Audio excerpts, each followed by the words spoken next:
Pornography ও হস্তমৈথুন থেকে বেঁচে থাকার উপায় কী? এটি আমাদের যুবক সমাজের জন্য অনেক বড় একটি সমস্যা এবং এটিও একটি অ্যাডিকশান বা আসক্তি।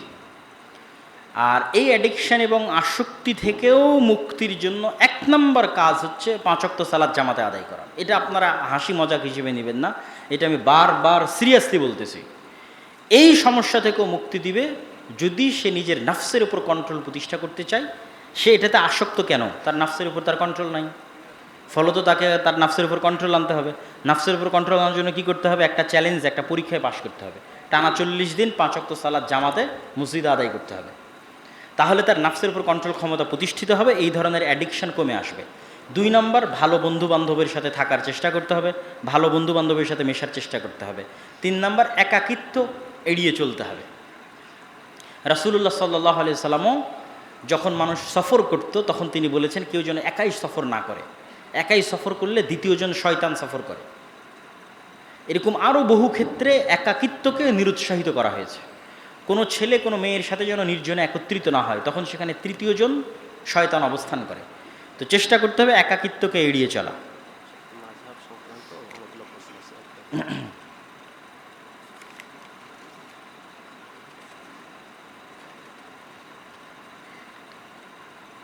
ফরজ গোসলের সময় গোসলের শেষের দিকে বায়ু নির্গত হলে অথবা অন্য কোনো প্রয়োজন পড়লে, প্রাকৃতিক প্রয়োজন, প্রথম থেকে গোসল করতে হবে কি? জি না, গোসলের সাথে এটির কোনো সম্পর্ক নাই। আপনি গোসল করছেন অন্য আর একটা কারণে, সে কারণ তো আর আসেনি। সে কারণ যতক্ষণ না আসতেছে ততক্ষণ ওই গোসল, যত কিছুই সংঘটিত হোক, গোসলের পবিত্রতা অর্জন হয়ে যাবে। আর এটির কারণে যেটি লঙ্ঘন হবে সেটি হচ্ছে অজু। সালাত আদায় করতে চাইলে আপনাকে আরেকবার অজু করতে হবে।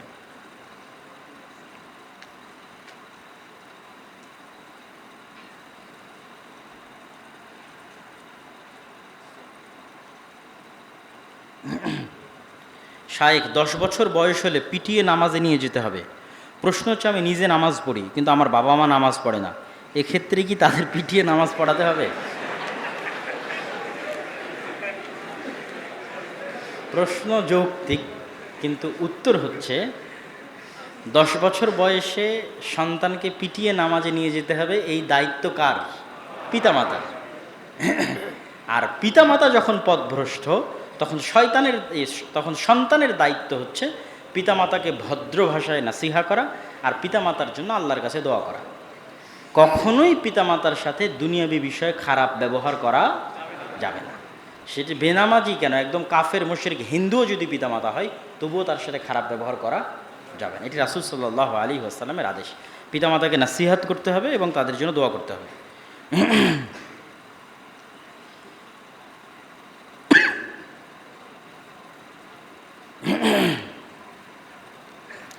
রাস্তায় ছাত্রছাত্রীরা হাত এবং ঘাড় ধরে ঘুরে বেড়ায়, এই সম্পর্কে কিছু বলবেন কি? রাসূলুল্লাহ সাল্লাল্লাহু আলাইহি ওয়াসাল্লাম বলেছেন, প্রত্যেক নবীর কাছে একটি শিক্ষা পাঠানো হয়েছিল, প্রত্যেক নবীর কাছে। সেই শিক্ষাটা হচ্ছে লজ্জা। প্রত্যেক নবীর কাছে কোন শিক্ষাটা ছিল? লজ্জা। প্রত্যেক নবী লজ্জাশীল ছিলেন। মানে পৃথিবীতে যত নবী এসেছে তাদের কমন বৈশিষ্ট্য কি? তারা কি ছিলেন? লজ্জাশীল ছিলেন। এবার তারপরে বলতেছেন, ইজা লাম তাস্তাহি ফাসনা মা শিত। যদি তোমার লজ্জা না থাকে তাহলে দুনিয়াতে গুনাহ করা তোমার জন্য কঠিন কিছু নয়, সকল গুনাহের রাস্তা তোমার জন্য সহজ যদি তোমার লজ্জা না থাকে। এই জন্য রাসূলুল্লাহ সাল্লাল্লাহু আলাইহি ওয়াসাল্লাম বলেছেন, আল হায়াউ শু'বাতুম মিন শু'আবিল ঈমান। লজ্জা হচ্ছে ঈমানের অঙ্গ প্রত্যঙ্গগুলোর একটি। এবং লজ্জা থাকা কেন জরুরি? আমি যেই পাপ গোপনে করতেছি ওই পাপ অনেক সময় ক্ষমা না চাইলেও ক্ষমা হয়ে যেতে পারে। কথা বুঝেন? আমি একটা পাপ গোপনে করতেছি, সেটি অনেক সময় ক্ষমা না চাইলেও ক্ষমা হয়ে যেতে পারে। আমি নিজে গোপনে করেছি, কারো কাছে প্রকাশ করিনি, আল্লাহ কিয়ামতের মাঠে ডেকে বলবে, এটা তুমি করে, তুমি হ্যাঁ দুনিয়াতে তোমার পাপ গোপন রেখেছিলাম, যাও আজকেও গোপন রেখে দিলাম। কিন্তু যে পাপ আমি আলাল আলানিয়া প্রকাশ্যে করছি, জাহেরান আলা আমামিন নাস, মানুষের চোখের সামনে করছি, তাহলে এখানে দুটো পাপ সম্পৃক্ত হচ্ছে। এক, আমি পাপটা করছি, আর আরেকটা হচ্ছে আমি প্রকাশ্যে ইসলামের একটা বিধানকে লঙ্ঘন করার মাধ্যমে আল্লাহর বিরুদ্ধে, আল্লাহর শাসনের বিরুদ্ধে, আল্লাহর বিধানের বিরুদ্ধে আমার অহংকার এবং আমার বেপরোয়া মনোভাব প্রকাশ করছি, তখন এই পাপটা ছোট হলেও প্রকাশ্যে হওয়ার কারণে কবিরা গুনাহে পরিণত হয়ে যায়, এবং এটি তখন আর তওবায় ছাড়া ক্ষমা হওয়ার কোনো রাস্তা নেই। কেননা সে একে তো পাপ করছে, দ্বিতীয়ত সে প্রকাশ্যে আল্লাহর বিধানকে লঙ্ঘন করছে। অতএব প্রকাশ্যে আল্লাহর বিধানকে লঙ্ঘন করাতে মানুষের চক্ষু লজ্জা থাকতে হবে, এবং ছাত্রছাত্রীদেরও চেষ্টা করতে হবে এই বিষয়ে কাউন্সেলিং করার, দাওয়াত দেওয়ার, পজিটিভ ওয়েতে, not a negative way, positive ওয়েতে কাউন্সেলিং করার এবং লজ্জা বৃদ্ধি করার। কৃষ্টি কালচারের মধ্যে, সংস্কৃতির মধ্যে, পরিবেশের মধ্যে লজ্জার কালচার তৈরি করার, এবং অন্তত প্রকাশ্যে আল্লাহর বিধানকে লঙ্ঘন না করার কালচার তৈরি করা। আল্লাহ সুবহানাহু ওয়া তাআলা আমাদের তৌফিক দান করুক, আল্লাহুম্মা আমিন। আমরা আমাদের ক্যাম্পাসে বামপন্থী মানুষদের দেখতে পাই, তারা তাদের কালচার বা ইসলাম বিদ্বেষী মনোভাব ডেভেলপ করে। আমরা আমাদের জায়গা থেকে তাদের কিভাবে প্রতিহত করতে পারি? আসলে বিশ্ববিদ্যালয় তো একটা উন্মুক্ত প্লেস, ওপেন প্লেস। আপনাকে ফাইট করতে হবে এই মর্মে যে আপনি বৈষম্যের শিকার হচ্ছেন। কিভাবে বৈষম্যের শিকার হচ্ছেন? সে যদি গানের আয়োজন করতে পারে, আমি কেন সেমিনারের আয়োজন করতে পারবো না?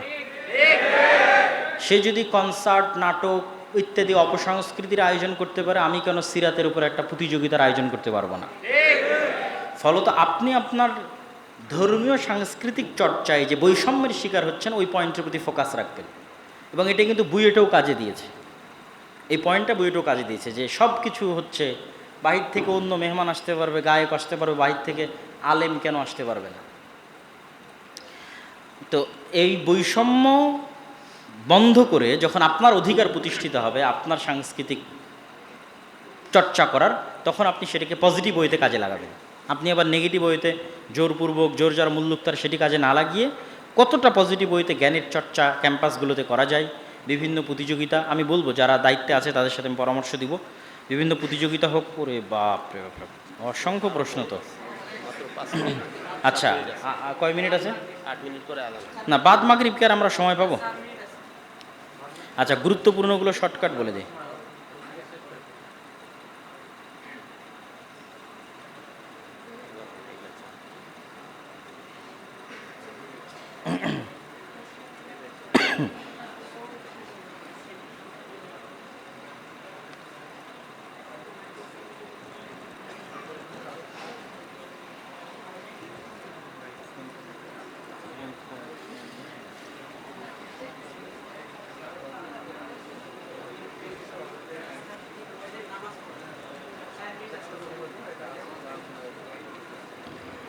জাকাতের টাকা কোন খাতে ব্যয় করা সবচেয়ে উত্তম?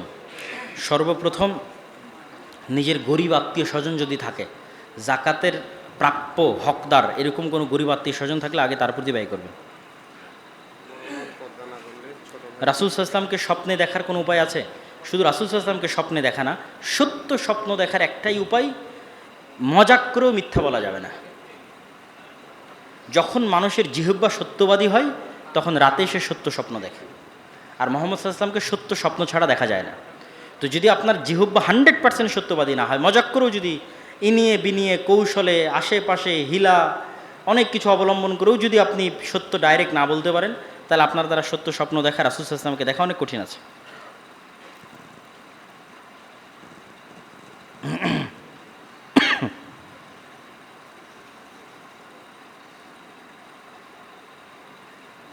বড় বোন যদি পর্দা না করে তাহলে ছোট ভাই কি দায়ুস হবে? অবশ্যই দায়ুস হিসেবে বিবেচিত হবে, কেননা তারও সেই পরিবারের একটি অংশ আছে দায়িত্ব পালনের ক্ষেত্রে। পিতাও দায়ুস হিসেবে বিবেচিত হবে, পরিবারের ভাইয়েরাও দায়ী হিসেবে বিবেচিত হবে।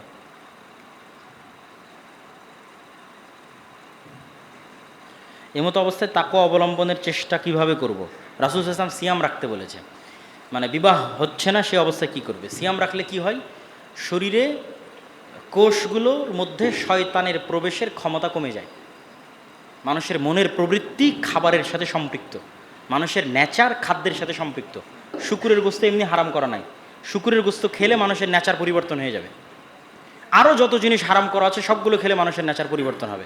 এই জন্য অতিরিক্ত খাদ্য গ্রহণ মানুষের নেচার পরিবর্তন করে। কম খেতে হবে, সিয়াম থাকতে হবে, এটা আলাদা করে রাখে।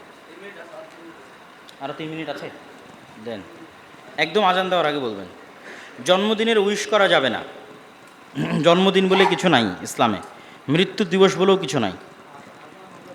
পুস্তকে পড়ে আসলাম একটি বা দুইটির বেশি বাচ্চা নেওয়া যাবে না, তো ইহুদিদের কাছে দিঘাদের 7টা-8টার করে বাচ্চা এক একজনের, কী ঘটনা? আমার কথা বিশ্বাস না হলে আপনি যে কোনো আমেরিকা ইউরোপে বসবাসরত প্রবাসীকে জিজ্ঞেস করে খোঁজ নেবেন তার নিকটবর্তী কোনো ইহুদি ফ্যামিলির কয়টা বাচ্চা এখান থেকে উঠে গিয়ে, তখন আপনার মাথা ঘুরবে। ওরা নিজেরা কখনো নিজেদের মধ্যে সুদের লেনদেন করবে না, আজীব। ওরা পরস্পরে কর্জে হাসানা দিবে, মানে এক ইহুদি আর এক ইহুদিকে কর্জে হাসানা দিবে, কিন্তু সারা পৃথিবীর মানুষ যেন সুদ খায় তার জন্য সকল মেকানিজম ওরা করবে। এটাই হলো এদের সবচেয়ে খারাপ দিক, নিকৃষ্ট দিক। আমরা মুসলমানের হলে কি করতাম? আমরাও সুদ খেতাম না, দুনিয়ার মানুষও যেন অর্থনৈতিকভাবে স্বাধীন থাকে তার চেষ্টা করতাম। কিন্তু তাদের কথা হচ্ছে আমরা পরস্পরে সুদ খাবো না, কিন্তু সারা পৃথিবীর মানুষ যেন অর্থনৈতিক গোলাম হয়, এই জন্য সারা পৃথিবীতে সুদ ছড়িয়ে দাও। সুদের এমন ইকোসিস্টেম তৈরি করো যেন সুদ থেকে কেউ বেরিয়ে না হতে পারে। এই জন্য আপনি ইউরোপ আমেরিকায় গিয়ে সকল মানবাধিকার পাবেন, আইনের শাসন পাবেন, সকল সুযোগ সুবিধা পাবেন, কিন্তু আপনি সুদ মুক্ত জীবনযাপন করতে পারবেন না। এমন একটা ইকোসিস্টেম আছে, আপনি বাড়িও কিনতে পারবেন না সুদ ছাড়া, গাড়িও কিনতে পারবেন না সুদ ছাড়া, আপনার মোবাইলেরও ইন্স্যুরেন্স করা আছে, আপনার ওয়াইফাই রাউটারেরও ইন্স্যুরেন্স করা আছে, প্রত্যেকটা ধাপের পিছনে সুদ আছে। ফলত আপনি কি, আপনি অর্থনৈতিকভাবে পরাধীন এবং গোলাম। ফলত কখনো আপনি মুখ দিয়ে সত্য বলতে পারবেন না, সত্য উচ্চারণ করতে পারবেন না। সত্য বলতে একদম যেটা 100% ইসলামের ট্রুথ। একটা এরিয়া আছে, যেই এরিয়ার বাইরে আপনি বের হতে পারবেন না। কেন? আপনি অর্থনৈতিকভাবে গোলাম। এটা ইহুদিরা প্রতিষ্ঠিত করে রেখেছে। তো ওটি বিষয়, তারা তাদের সন্তানদেরকে বই দিবে, পড়াশোনা করাবে, বিজ্ঞান শিখাবে, আর সারা পৃথিবীর মানুষ যেন ক্রিকেট, ফুটবল, মদ, জুয়া ইত্যাদিতে ব্যস্ত থাকে, তার পিছনেও ইনভেস্ট করবে। এটি সবচেয়ে কষ্ট লাগে, আফসোস লাগে যখন আরব বিশ্বের সন্তানদেরকে দেখি যে ফিলিস্তিনে কি অবস্থা চলতেছে আর আরব বিশ্বের সন্তানেরা কি করতেছে। ফিলিস্তিনের অবস্থা একদিকে, আবার দেখবেন আরব বিশ্বের সন্তানেরা দেখবেন ফুটবল নিয়ে ব্যস্ত। তারা যে জ্ঞান বিজ্ঞানে অর্জন করবে, বড় হবে কিছু, এটা তাদের মাথায় নাই। ঠিক তার বিপরীতে যখন ইহুদিদের দেখবেন তাদের একটাই টার্গেট, পড়াশোনা করো, বড় হও। আর আমরাও যারা এখানে পড়তে আসছি, আমরা যদি এরকম মাদকতার মধ্যে, জুয়ার মধ্যে, অবৈধ সম্পর্কের মধ্যে ব্যস্ত থাকি, আমাদের প্রোডাক্টিভিটি কমবে। এবং আমরা কখনোই এই হাজী দানেশ বিজ্ঞান ও প্রযুক্তি বিশ্ববিদ্যালয় বিশ্বের আরেকটা বিশ্ববিদ্যালয়কে টেক্কা দিতে পারবে না জ্ঞানে এবং বিজ্ঞানে। টেক্কা দিতে হলে অবশ্যই পড়া লাগবে, জ্ঞান অর্জন করতে হবে, মাদকতা, অবৈধ সম্পর্ক, নেশা, জুয়া এগুলো থেকে বিরত থাকতে হবে। আপনি ইংল্যান্ডে গেলে দেখবেন, ট্রেনে উঠলেও দেখবেন তারা বই পড়ে, বাসে উঠলেও দেখবেন বই পড়ে, বিমানে উঠলেও দেখবেন বই পড়ে। আর আমাদের এখানে বই পড়ার কালচার দেখবেন না। ইংল্যান্ডের কোনো ইউনিভার্সিটিতে যদি 10 জন ছেলে এবং মেয়ে একসাথেও বসে থাকে, তবুও ওখানে গ্রুপ স্টাডি হচ্ছে। 90% সম্ভাবনা গ্রুপ স্টাডি হচ্ছে। আর আপনার হাজী দানেশে যদি কোথাও ছেলে মেয়ে একসাথে বসে থাকে, তাহলে সেখানে প্রেম আলাপ হচ্ছে। যদিও তাদের গ্রুপ স্টাডির লক্ষ্য এবং উদ্দেশ্য ভিন্ন, ঠিক আছে? কেননা কী লক্ষ্য, তো সেটা আমি বলি, তাদের লাইফস্টাইলটা এমন যান্ত্রিক যে সে কাজ না করলে খেতে পাবে না। আর কাজ করতে হলে তাকে শিখতে হবে, মানে বেঁচে থাকতে হলে, টিকে থাকতে হলে শিখতে হবে। আর আমাদের দেশ ধরার অলসতার, রবীন্দ্রনাথ ঠাকুরও তো লিখে গেছে যে বাঙালিরা অলস। ফলত এখানে কাজ না করলেও খাওয়ার ব্যবস্থা আছে, বা কোনো না কোনোভাবে জীবন পার হয়ে যায়। রাজনীতি করলেও খাওয়ার ব্যবস্থা হয়, কোনো জ্ঞান অর্জন না থাকলেও এমপি মন্ত্রী হওয়া যায়, আর অসংখ্য ব্যবস্থাপনা আছে। কিন্তু ওখানে সে কিন্তু দিনের খাতিরে করতেছে এইটা না, ও না শিখলে, না পড়লে ওর না খেয়ে মারা যেতে হবে। বেঁচে থাকতে হলে শিখতে হবে, পড়তে হবে, আর একজনের গায়ের উপর লাফ দিয়ে প্রতিযোগিতা করে টিকে থাকতে হবে। এইটা যারা প্রবাসে গেছে তারা আরও ভালো বোঝে। দেশে কোনো দিন কাজ করেনি, কিন্তু ঠিকই প্রবাসে গিয়ে 16 ঘন্টা কাজ করে। কেন? ও জানে এখানে 16 ঘন্টা কাজ না করলে খেতে পাবে না। এটা হচ্ছে বাস্তবতা, নিষ্ঠুর বাস্তবতা। এই জন্য বাহিরের বিশ্ববিদ্যালয়গুলোতে যদি ছেলে মেয়ে একসাথে বসে আছে, তাহলে গ্রুপ স্টাডি করতেছে। তো আমাদেরকে জ্ঞানকে গুরুত্ব দিতে হবে, স্টাডিকে গুরুত্ব দিতে হবে। এবং আমি যেটি তুলে ধরতে চাচ্ছিলাম যে দুটি বিষয়ে, মাদকতা এবং নেশা আর অবৈধ সম্পর্ক, অবৈধ সম্পর্কটা কিসের সাথে সম্পৃক্ত? পরিবারের সাথে সম্পৃক্ত। ইসলামের দুর্গ হচ্ছে পরিবার। পরিবার নাই, ইসলাম নাই, পৃথিবী নাই। এই জন্য পরিবার টিকিয়ে রাখে বৈধ বিবাহ, পরিবার প্রথা টিকিয়ে রাখে বৈধ বিবাহ। আর পৃথিবীতে সকল অশান্তি, মারামারি, রক্তপাতের মূল হচ্ছে অবৈধ সম্পর্ক। পৃথিবীর শুরুর রক্তপাত সংঘটিত হয়েছে অবৈধ সম্পর্ক দিয়ে। আজ পর্যন্ত পৃথিবীতে ইন্ডিভিজুয়ালি যত ফিতনা ফাসাদ আছে, যত হত্যা, আহত, নিহত, প্রত্যেকটার সাথে পরকীয়া আছে, অবৈধ সম্পর্ক আছে। এই জন্য আল্লাহ সুবহানাহু ওয়া তাআলা এটিকে স্টপ করে দিয়েছেন। কারণ আল্লাহ জানেন এই পথে যে একবার পা বাড়ায় তার অন্তর অন্ধ হয়ে যায়, তার হিতাহিত জ্ঞান কাজ করে না এবং সে মানসিকভাবে অসুস্থ থাকে। এমনকি ইবনুল কাইয়িম রাহিমাহুল্লাহ লিখেছেন তার বইয়ের মধ্যে,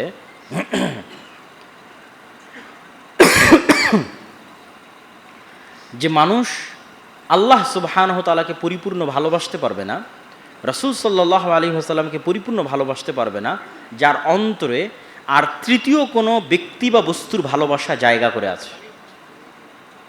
পরিপূর্ণ ভালোবাসতে পারবে না আল্লাহ এবং আল্লাহ রসুলকে। যে অর্থের মোহে পাগল, ক্ষমতার মোহে পাগল, অথবা নারীর মোহে পাগল, ও আল্লাহ এবং আল্লাহ রসুলকে ভালোবাসতে পারবে না, অনুসরণ করতে পারবে না, গুরুত্ব দিতে পারবে না। এই জন্য ইবনুল কাইয়িম বলেছেন, আগে অন্তরকে এই ধরনের যে রোগ ব্যাধিগুলো আছে এই সমস্ত ভালোবাসা থেকে মুক্ত রাখতে হবে। তাহলে অন্তর পরিষ্কার থাকবে, স্বচ্ছ থাকবে, ওই অন্তরে আল্লাহ এবং আল্লাহ রসুলের ভালোবাসা জায়গা করে নেবে। আর এই জন্যই আল্লাহ সুবহানাহু ওয়া তাআলা বলেছেন, লা তাকরাবুজ জিনা, অবৈধ সম্পর্ক করিও না, এটি বলেননি, তার নিকটবর্তীও হয়েও না। গান বাজনা কেন হারাম? আপনি বলেন কেন হারাম? গান বাজনা এই জন্য হারাম যে গান শুনলে অবৈধ সম্পর্কের প্রতি উৎসাহিত হয় মানুষ, এই জন্য হারাম। প্রত্যেক যে রাস্তা শিরকের দিকে যায় তা হারাম, প্রত্যেক যে রাস্তা অবৈধ সম্পর্কের দিকে যায় তা হারাম। ছবি মূর্তি কেন হারাম? লজিক কি? লজিক একটাই, আজকে যদি আমি ছবি মূর্তি তৈরি করি, কালকে এখান থেকে শিরকের উত্থান হবে। কবর কেন উঁচু করা যাবে না? কবর কেন পাকা করা যাবে না? লজিক কি? লজিক একটাই, আজকে কবর পাকা হলে, আজকে কবর উঁচু হলে, কালকে এখানে কবরের ইবাদত হবে, শিরক শুরু হবে। তাহলে প্রত্যেক যে রাস্তা শিরকের দিকে যায় ওর থেকে 100 কিলোমিটার 500 কিলোমিটার দূরে থাকো। ঠিক প্রত্যেক যে রাস্তা অবৈধ সম্পর্কের দিকে যায় তার থেকে 500-1000 কিলোমিটার দূরে থাকো। এই জন্য গান শুনিও না, এই জন্য অশ্লীল দৃশ্য দেখিও না, এই জন্য চক্ষু নিচু রাখো, অসংখ্য বিধিবিধান দেওয়া আছে। এই জন্য মেয়েদের বলা আছে পর্দা করো, কেন এই প্রত্যেকটা রাস্তা অবৈধ সম্পর্কের দিকে উৎসাহিত করে। যদি সমাজে পর্দা না থাকে, এটি অবৈধ সম্পর্ককে প্রমোট করে। যদি সমাজে বিবাহ কঠিন হয়, তাহলে অবৈধ সম্পর্ককে প্রমোট করে। তাহলে প্রত্যেক যে রাস্তা ওই দিকে যাবে সে রাস্তাগুলো হারাম। এই জন্য ইসলামে বাল্য বিবাহ বলে কিছু নাই। বাল্য প্রেম এবং বাল্য জেনা থাকতে পারে, কিন্তু বাল্য বিবাহ বলে কিছু নাই। বিবাহ সবসময় সুন্নাত। আর প্রত্যেক যে রাস্তা বিবাহকে কঠিন করে, সেই কঠিন রাস্তাই অবৈধ সম্পর্ককে প্রমোট করে। তো আমরা যদি আমাদের ব্যক্তি জীবন, পারিবারিক জীবন, রাষ্ট্রীয় জীবন শান্তি এবং ফিতনা ফাসাদ মুক্ত রাখতে চাই এবং শান্তি প্রিয় রাখতে চাই, এবং আমাদের অন্তরকে আল্লাহ সুবহানাহু ওয়া তাআলার ইবাদতের জন্য, আল্লাহ সুবহানাহু ওয়া তাআলার ভালোবাসার জন্য উন্মুক্ত রাখতে চাই, আমাদের ব্রেইনের প্রোডাক্টিভিটি বাড়াতে চাই, জাতি দেশ হিসেবে উন্নত হতে চাই, পৃথিবীতে সমাজে দেশে পরিবারের জন্য কোনো কন্ট্রিবিউশন করতে চাই, তাহলে এই যে অবক্ষয়ের যে মাত্রাগুলো আছে এগুলো থেকে আমাদের বের হয়ে আসতে হবে। আর এগুলো থেকে বের হয়ে আসার জন্য যে দুইটা কাজ দিয়েছি, এই দুইটা কাজ অনেক ইফেক্টিভ, অনেক কার্যকরী। আল্লাহ সম্পর্কে জানা, পরকালের প্রতি বিশ্বাস দৃঢ় করা, আল্লাহর প্রতি বিশ্বাস দৃঢ় করা। আর প্রত্যেকটা সমস্যার সমাধান সালাত। মদ পান করছে, সমস্যার সমাধান সালাত। অবৈধ সম্পর্কে আছে, সমস্যার সমাধান সালাত। বিড়ি সিগারেট খায়, সমস্যার সমাধান সালাত। আল্লাহ সুবহানাহু ওয়া তাআলা আমাদেরকে, আমাদের যুবক সমাজকে অবক্ষয়ের হাত থেকে উত্তরণ করতো, আমাদেরকে এই সালাত এবং আল্লাহ সুবহানাহু ওয়া তাআলার প্রতি বিশ্বাস, পরকালের প্রতি বিশ্বাস দৃঢ় করতো। জাতি হিসেবে আমাদেরকে উন্নত এবং প্রোডাক্টিভ হওয়ার তৌফিক দান করুক, আল্লাহুম্মা আমিন। অসংখ্য প্রশ্ন এসেছে, লিখিত প্রশ্নও নিব এবং আচ্ছা, আগে মেয়েদের প্রশ্নগুলো এখানে সবার আগে এসেছে। বাসায় বলার পরও বিয়ে না দিয়ে জবের পর মেয়েকে বিয়ে দেওয়ার ডিসিশন নেয় বাবা মা, এতে বাবা মা দায়িত্ব সঠিক সময় পালন না করে মেয়ের ক্ষতি করতেছে অজান্তে, যা বর্তমানে ট্রেন্ডিং। এটি নিয়ে কিভাবে প্রতিকার পাওয়া সম্ভব? সেকুলারিজম এবং সেকুলারিজমের উপর প্রতিষ্ঠিত পাঠ্যপুস্তক এবং সেকুলারিজমের উপর প্রতিষ্ঠিত শিক্ষা কারিকুলাম আমাদের অন্তরে এমন কিছু পয়জন ঢুকিয়ে রাখে যা যুগ যুগ চেষ্টা করলেও বের হবে না। তার একটা হচ্ছে এটা, আগে কেরিয়ার পরে বিবাহ। এটি হচ্ছে বস্তুবাদী দুনিয়ার সেকুলারিজমের উপর ভিত্তি করে তৈরি হওয়া শিক্ষা ব্যবস্থার ট্রেন্ডিং। এটি আমাদের সিলেবাসে আমাদের শেখানো হয়েছে, আমাদের বাবা মায়েরা শিখেছে, আমরা শিখছি। এটা থেকে বের হওয়া খুবই কঠিন। তো প্রথমত পিতা মাতাকে নাসিহাত করতে হবে, তাদেরকে কোরআন এবং হাদিসের জ্ঞানকে প্রাধান্য দেওয়ার জন্য অনুরোধ করতে হবে এবং অবশ্যই প্রাপ্ত বয়স্ক অবস্থায় উপযুক্ত পাত্র বা পাত্রী পাওয়া গেলে বিবাহ দেওয়ার চেষ্টা করতে হবে। আল্লাহ সুবহানাহু ওয়া তাআলা কোরআন মাজিদে বলেছে, তোমরা তোমাদের ইয়েতিমদের বিবাহ দাও, আল্লাহ তোমাদেরকে ধনী করে দিবে। তো ইয়েতিমের সাথে আপনি অসহায়, অর্থনৈতিকভাবে অসহায় লাগিয়ে দেন, আল্লাহ তোমাদেরকে ধনী করে দিবে, অর্থের ব্যবস্থা করে দিবে। আর যেহেতু রিজিকের দায়িত্ব আল্লাহ নিজে নিয়ে রেখেছে, ওয়ামা মিন দাব্বাতিন ফিল আরদি ইল্লা আলাল্লাহি রিজকুহা, পৃথিবীতে একটা পিঁপড়া চললেও তার রিজিকের দায়িত্ব আমি আল্লাহর। কুল্লুকুম জায়ে ইল্লা মান আতআমতু, তোমরা সবাই ক্ষুধার্ত তবে আমি যাকে খেতে দিয়েছি। কুল্লুকুম আরিন ইল্লা মান কাসাউতু, তোমরা সবাই উলঙ্গ তবে আমি আল্লাহ যাকে কাপড় পরার তৌফিক দিয়েছি। তাহলে কত শক্তভাবে আল্লাহ বলছে যে আমরা সবাই ক্ষুধার্ত, কিন্তু খেতে পেয়েছি কে খাওয়িয়েছে? আল্লাহ খায়, আল্লাহ নিজে বলতেছে। তো এই জন্য সকলের রিজিকের দায়িত্ব আল্লাহ নিয়েছে। ওমা ইয়াত্তাকিল্লাহ ইয়াজআল লাহু মাখরাজা, যে ব্যক্তি আল্লাহকে ভয় করবে আল্লাহ তার জীবন চলার পথ কোনো না কোনোভাবে ব্যবস্থা করে দিবেন। ওয়া ইয়ারযুকহু মিন হাইথু লা ইয়াহতাসিব, আর আল্লাহ তাকে কোথায় থেকে রিজিক দিবেন ও নিজেও বুঝতে পারবে না। অতএব আপনি আল্লাহর উপর ভরসা করেন, পিতা মাতাকে আল্লাহর উপর ভরসা করতে শিখান।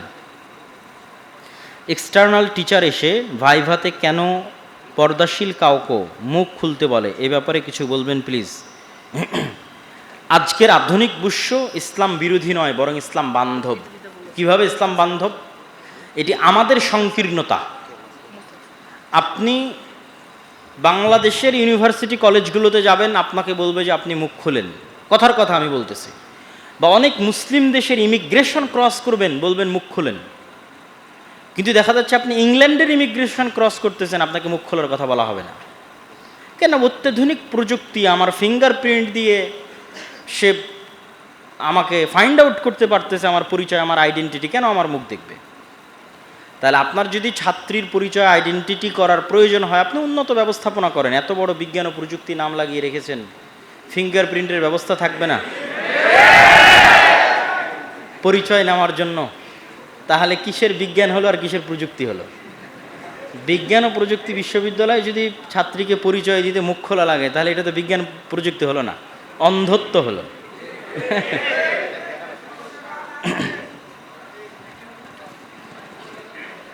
মেয়েদের চাকরি বিষয়ে কিছু বলবেন।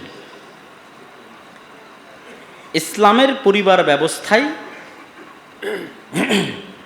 আচ্ছা তার আগে আরেকটু ভূমিকা দিয়ে নিই। সেটি হচ্ছে আল্লাহ সুবহানাহু ওয়া তাআলা সৃষ্টিগতভাবে যে মেয়েদেরকে দুর্বলের কথা বললেন, এটি একদম সায়েন্টিফিক্যালি অযৌক্তিক নয়। হরমোনাল পার্থক্য আছে। ম্যাসকুইলিন যে হরমোন, মানে পৌরুষত্বের যে হরমোন, সেটি পুরুষদের মধ্যে আছে, আর নারীদের যে হরমোন সেটি নারীদের মধ্যে আছে। ফলত স্বভাবে কিছু পার্থক্য আছে। সব বাদ দিলাম, আপনি এই 24-এর আন্দোলনের কথা ধরেন, মেয়েদের একটা ভালো ভূমিকা ছিল, কিন্তু দেখবেন যেগুলো একদম ক্রিটিক্যাল মোমেন্ট, ভয়ঙ্কর সিচুয়েশন, সেখানে দেখবেন মেয়েরা নাই। তখন ছেলেরাও চেষ্টা করতেছে মেয়েরা সেফলি বের হয়ে যাক, এবং ওই সিচুয়েশন ট্যাকেল দেওয়ার মতো অবস্থা মেয়েদের নাই, তাদের মানসিক শক্তি নাই।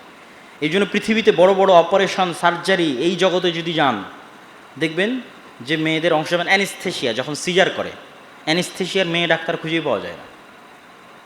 তো এগুলো হচ্ছে বাই নেচার, জন্মগত কিছু বিষয় আছে। কিছু কিছু বিষয়ে মেয়েরা এগিয়ে, কিছু কিছু বিষয়ে ছেলেরা এগিয়ে। তো তো শয়তানের জন্য খুবই সহজ হয় একজন মেয়েকে ফেমিনিস্ট করা।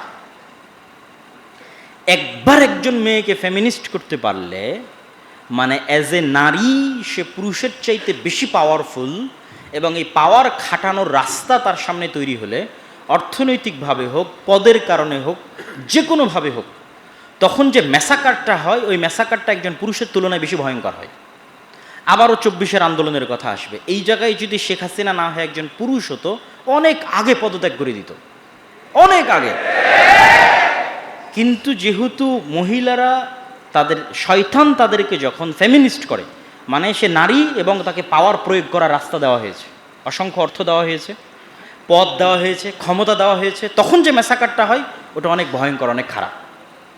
এই জন্য স্বাভাবিকভাবে ইসলামের পারিবারিক নিয়ম হচ্ছে অর্থ উপার্জন করবে পুরুষ, পরিশ্রম করবে পুরুষ, আর মেয়ে তার সন্তান সন্ততিকে আরেকজন শক্তিশালী পুরুষে পরিণত করার জন্য কাজ করবে। এই জন্য আপনাদেরকে আরেকটা ছোট্ট জিনিস এখানে বলে যায়, এটা বাস্তবে প্র্যাকটিক্যাল পরীক্ষা করবেন। যেই নারী যত কোমল এবং যত ভদ্র, যত নম্র এবং যত পর্দাশীলা, তার সন্তান তত সাহসী, তত বীর বিক্রম, তত বীর পুরুষ। আর যেই নারী যত অভদ্র, যত পুরুষদের সাথে বেশি মিশে এবং যত ফেমিনিস্ট, যত নারীবাদী, তার পুরুষ সন্তান ততটাই দুর্বল, এবং ওরাই হচ্ছে এলজিবিটিকিউ হয়ে বলবে আমি এখন মেয়ের রূপ ধারণ করব, কেননা তার মধ্যে পৌরুষত্ব শেষ হয়ে গেছে, নাই। এইটা আপনি বাস্তবে পরীক্ষা করে দেখতে পারেন। আর শয়তান এই জিনিসটা চায়। এই জন্য খালিদ ইবনুল ওয়ালিদ, তারিক বিন জিয়াদ কেমন মেয়ের পেট থেকে জন্ম নেবে যে খুবই কোমল, খুবই নম্র, খুবই পর্দাশীলা, তার পেট থেকে খুবই ভয়ঙ্কর লেভেলের বীর বিক্রম, বীর পুরুষ, বীর মুজাহিদ জন্ম নেবে। তো এই জন্য ইসলাম চায় যে মেয়েরা এই সাইডটা দেখভাল করুক, পরিবার দেখভাল করুক, সন্তানকে খুব ভালোবাসা দিক, আদর দিক, যত্ন দিক, শিক্ষা দিক, এমন সন্তান তৈরি করুক পৃথিবী শাসন করবে। আর তার বিপরীতে সেকুলার সিস্টেম চায় যে মেয়েরা ফেমিনিস্ট হোক। তাহলে মেয়েদের ফেমিনিস্ট হওয়ার একটা অন্যতম রাস্তা হচ্ছে সে চাকরি করবে, টাকা ইনকাম করবে।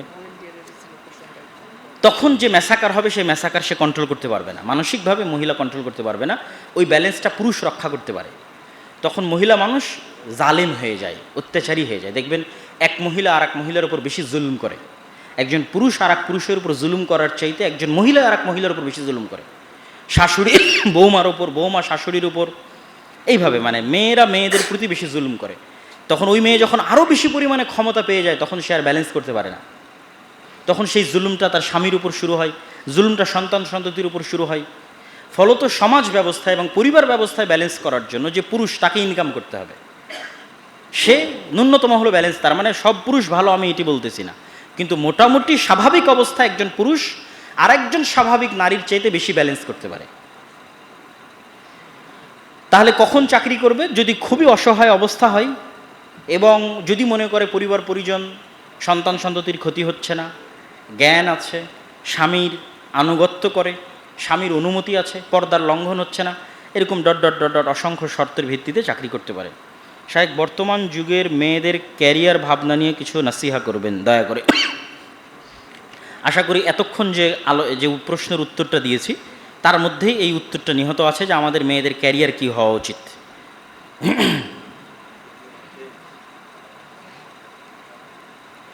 বিয়ের ক্ষেত্রে ব্যক্তিটি কি পূর্ব নির্ধারিত থাকে? মানে জীবনসঙ্গীর কথা বলছি না, দোয়ার মাধ্যমে আমার উত্তম জীবনসঙ্গী পেতে পারি?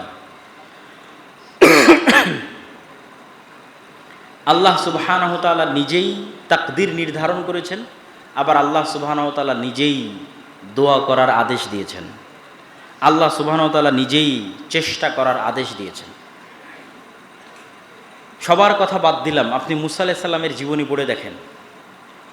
মুসা আলাইহিস সালামকে আল্লাহই বলছে তুমি যাও ফেরাউনের কাছে, আল্লাহ জানেন এখানে কি ঘটবে, তারপরেও আল্লাহ সুবহানাহু ওয়া তাআলা মুসা আলাইহিস সালামকে বলছেন তুমি দোয়া করো, আমাকে দোয়াতে স্মরণ করতে ভুলবে না, আমাকে আমার কাছে দোয়া করবে যে আল্লাহ আপনি আমাকে বাঁচান বা বিপদ থেকে উদ্ধার করেন। আল্লাহ চাইলে মুসা আলাইহিস সালামের মুখের তোতলামি এমনি ভালো করে দিতে পারতেন, তারপরও মুসা আলাইহিস সালামকে শিখালেন আপনি দোয়া করেন রব্বি ইশরাহ লি সাদরি ওয়া ইয়াসসির লি আমরি ওয়াহলুল উকদাতাম মিন লিসানি ইয়াফকাহু কাওলি। দোয়া একটি ইবাদত যা আল্লাহ পছন্দ করে। তো তাকদীরের লিখন আল্লাহ সুবহানাহু ওয়া তাআলার জ্ঞান, কিন্তু স্বাভাবিকভাবে প্রত্যেক কল্যাণকর জিনিসের জন্য মানুষের বুদ্ধি বিবেক থাকা যতক্ষণ আছে ততক্ষণ তাকে চেষ্টা করতে হবে, এবং আল্লাহ সুবহানাহু ওয়া তাআলা এতে বরকত দিবে। অতএব দোয়া করতে হবে, ভালো মানুষ খুঁজে বের করার চেষ্টা করতে হবে। মোবাইল ফোনের উপর আসক্তি কিভাবে কমানো যায়, নামাজে কিভাবে মনোযোগ ধরে রাখবো। মোবাইল ফোনের আসক্তি কমানোর একটা উপায়, ঘুম থেকে উঠে মোবাইল চালানো যাবে না, ঘুমানোর আগে মোবাইল চালানো যাবে না। সর্বনিম্ন এই জিনিসটা মেনটেন করবেন, আশা করি একটু একটু করে কমবে মোবাইল ফোনের আসক্তি। শুধু দুইটা জিনিস মেনটেন করবেন, ঘুমানোর আগে কখনোই মোবাইল চালাবেন না, অন্তত আধা ঘন্টা 1 ঘন্টা মোবাইল আগে রেখে দেবেন, আর ঘুম থেকে উঠে অন্তত 2-3 ঘন্টা 3-4 ঘন্টা মোবাইলে হাত দিবেন না, যত জরুরি যত ইমার্জেন্সি হোক। ইম্পর্টেন্ট আর ইমার্জেন্সির মধ্যে পার্থক্য করতে পারতে হবে। এমার্জেন্সি হচ্ছে এখনই ফোন আসতেছে, কিন্তু আর্জেন্ট হচ্ছে এখনই ফোন আসতেছে বা ইমার্জেন্সি, কিন্তু এই ফোনটা কি আমার জন্য ইম্পর্টেন্ট, এই ফোনটা কি আমার কোনো কাজে লাগবে, আমার কোনো উপকারে আসবে, কোনো কাজে লাগবে না, কোনো উপকারে আসবে না। অতএব এমার্জেন্সি হলো, আর্জেন্ট হলো থাক, দরকার নাই। ইম্পর্টেন্ট কোনটা সেটার প্রতি ফোকাস রাখেন। প্রত্যেক আর্জেন্ট এমার্জেন্সি কখনো ইম্পর্টেন্ট হয় না, কিছু আর্জেন্ট কিছু এমার্জেন্সি ইম্পর্টেন্ট হতে পারে। শিক্ষকেরা অল্প কিছু ক্লাস নেয় এবং দেরি করে ক্লাসে আসে, আবার অল্প সময় পরে চলে যায়।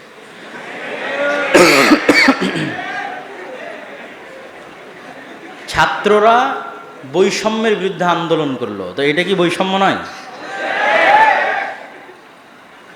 তো এবং ছাত্রও যদি ক্লাসে অনুপস্থিত থাকে তাহলে ছাত্রও দুর্নীতিবাজ,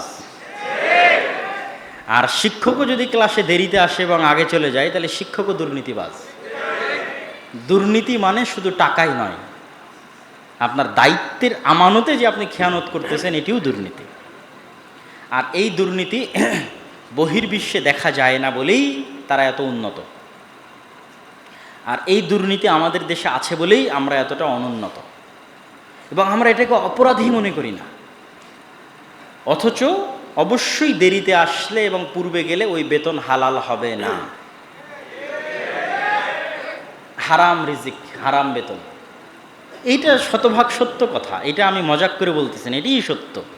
আপনাকে যে দায়িত্ব দেওয়া হয়েছে, যে দায়িত্বের জন্য আপনি বেতন নিচ্ছেন, এই প্রত্যেকটা টাকার জন্য, এই প্রত্যেকটা দায়িত্বের জন্য আপনি জিজ্ঞাসিত হবেন।